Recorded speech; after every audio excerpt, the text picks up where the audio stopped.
On the last Friday in July, just before noon, Margaret Myers finished the report she'd been typing and shut down her laptop before emerging from her office. She made her way to the elevator, stopped by her assistant's office, and tapped on the door gently before slightly opening it. "Cindy, I'm headed down to the cafe for lunch. You want anything?" she asked. Cindy placed one hand over the office phone, looked up, and mouthed the words, "No thank you." This was the last time anyone saw Margaret alive. Surveillance cameras captured her leaving the office complex on the 16th floor and entering the elevator. She'd pressed the down button while chatting on her cell. Presumably, she was headed to the cafeteria on the second floor, but never emerged from the elevator there, nor any other floor in the building, including the roof and basement. It wasn't until 2 o'clock that Cindy noticed she hadn't returned to her office. This wasn't entirely unusual. However, her boss was notoriously punctual.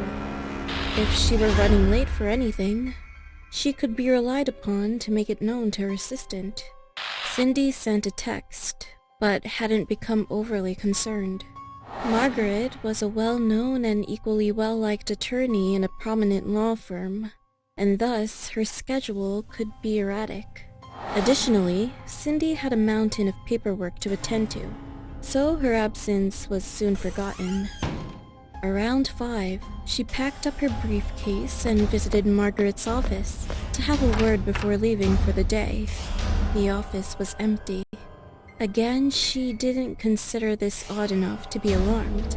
Sometimes she held meetings that ran late, so Cindy might have simply missed her. With a busy weekend planned with her new boyfriend, she was eager to hurry home and prepare. The weekend passed with no sign of Margaret. Calls and texts went unanswered, and by Tuesday morning, law enforcement agencies, co-workers, volunteers, friends, and neighbors were frantically searching for her.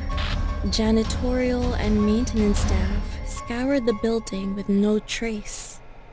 Security staff worked overtime with detectives to review and scrutinize every second of known footage, and were still left completely clueless. On Friday, a paralegal noticed a peculiar smell within an elevator and called maintenance.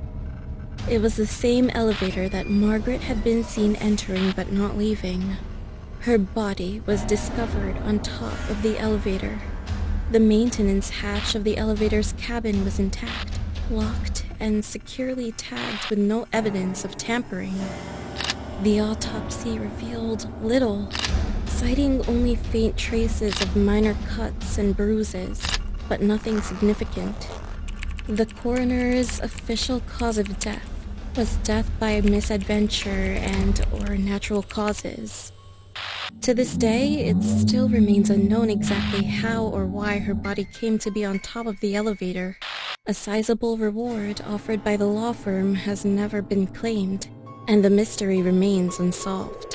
If you have any information, please contact us immediately.